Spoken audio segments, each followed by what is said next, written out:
Hey guys, we're back again, and we're going to be doing Resident Evil Apocalypse. This is the one where they try to fit it inside the events of Resident Evil 3.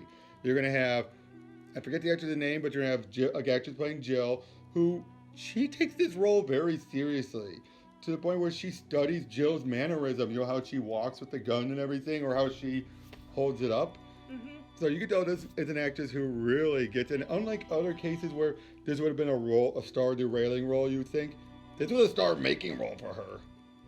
And yeah, you have Nemesis, which we had set up with what happened to Mick or Mike. You know, the guy who got slashed.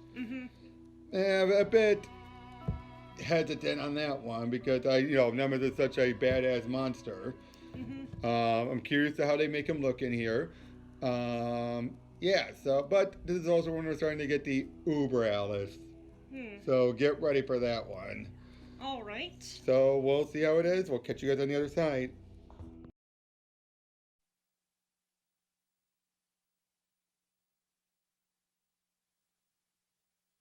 From the leading name in biotechnology comes Regenerate, the breakthrough from the Umbrella Corporation.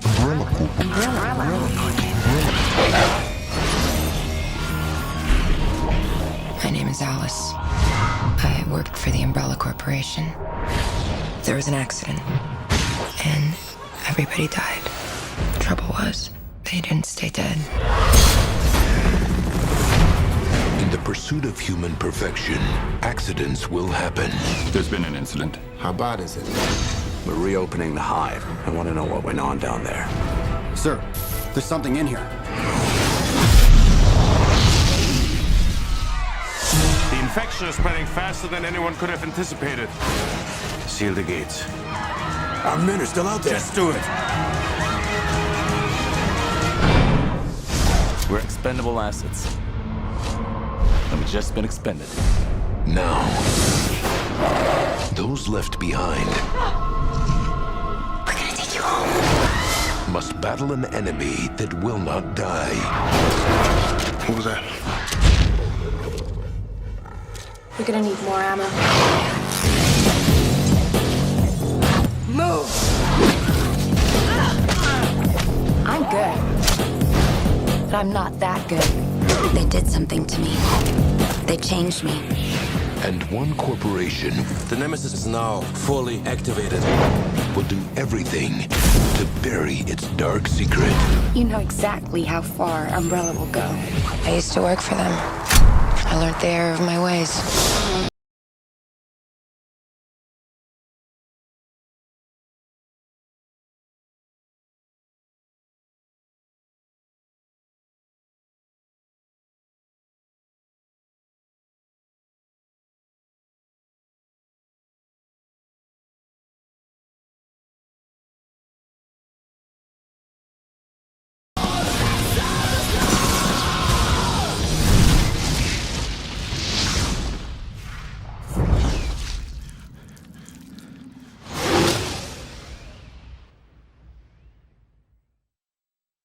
Hey guys, we just got done seeing Resident Evil Apocalypse and Mixed bag. mixed bag, but wasn't trash. We haven't gotten there yet. Yeah, we haven't gotten to the point where it was completely unbearable to watch just yet. But for what it was, the story was not bad in and of itself. Trying to combine it with the events of Resident Evil 3.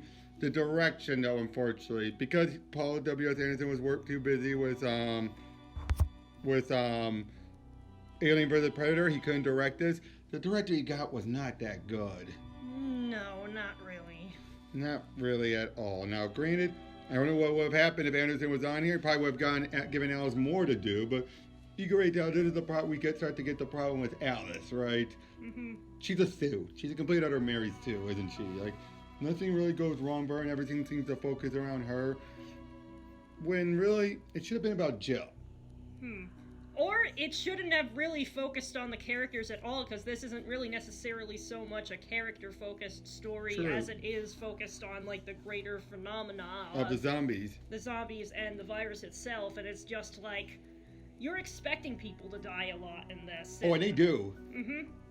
In fact, I felt bad for some of those who got died, like the news reporter, even though she was a bit of the load. Boy, she didn't deserve that. A bunch of zombified kids. No, that was gratuitous. That was really not necessary. It wasn't. You could have nailed the point with just having like the one zombified kid and sort of like some kind of scene of carnage behind them, and then like end with like maybe her getting jumped or something. Yeah, but instead she gets the whole pulled into the crowd by zombie kid. But I say though, like I said, the actress doing Jill was perfect. Wouldn't you say? Like she nailed it. She definitely felt like you could tell this was a woman who's been through this, and so she's experienced enough. You know, it doesn't faze her that much, but not in a way like Alice where she's too cold though. It's like, you know, she still has that right amount of emotion to it. Like where it's just like, I hate that.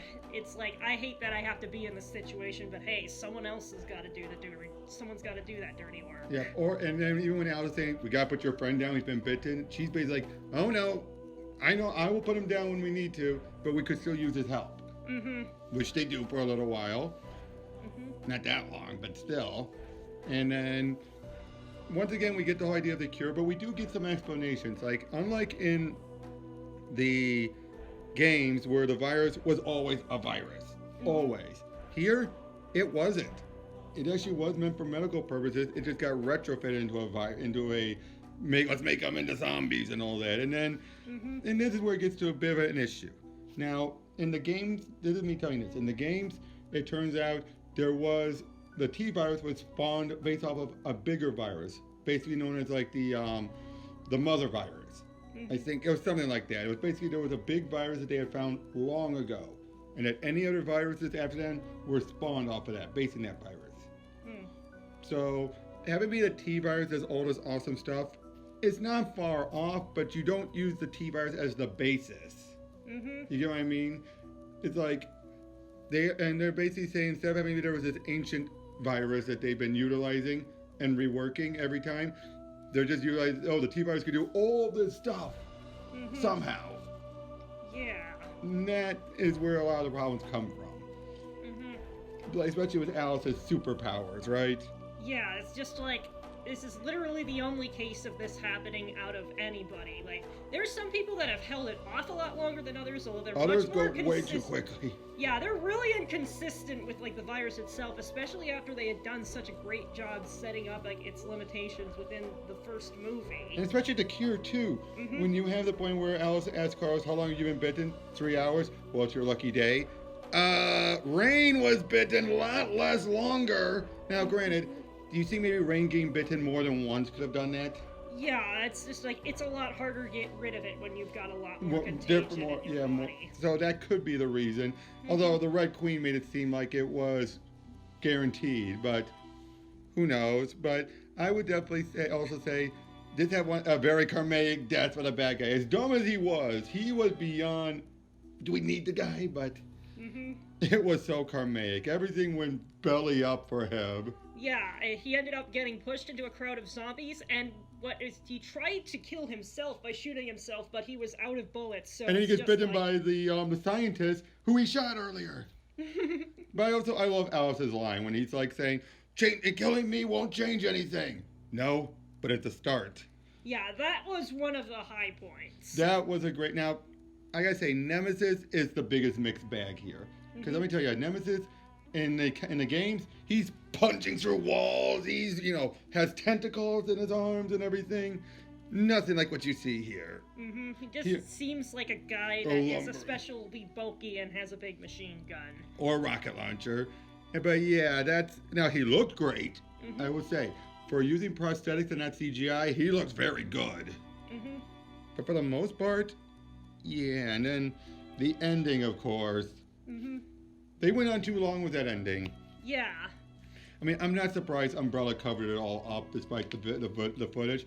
Although, funny enough, in the games, Umbrella did get actually overthrown eventually. Not right away, but eventually it did by the events of Raccoon City coming to light. So they couldn't cover it up here. But here, feels a bit more relevant to today, doesn't it? Where it's just like, first you see all the footage of, this is all of the stuff they're doing, and then it's just like, you suddenly see the reports of, that's fake, it's debunked, and unfortunately, it's more relevant. To arrest the people that exposed them, them as people who have perpetrated a hoax. And it's just like, That of course. That is so much more relevant, though, to this past few months alone, wouldn't you say? Like, you have people trying to reveal stuff, and it's like, oh, it's fake news. And then later saying, oh, it was true, but we did it for the greater good. I'm sorry. I don't want to get that political, but you know what I mean, right? Yeah, it's just like another case of, wow, this feels oddly relevant, despite being in a relatively mundane zombie flick.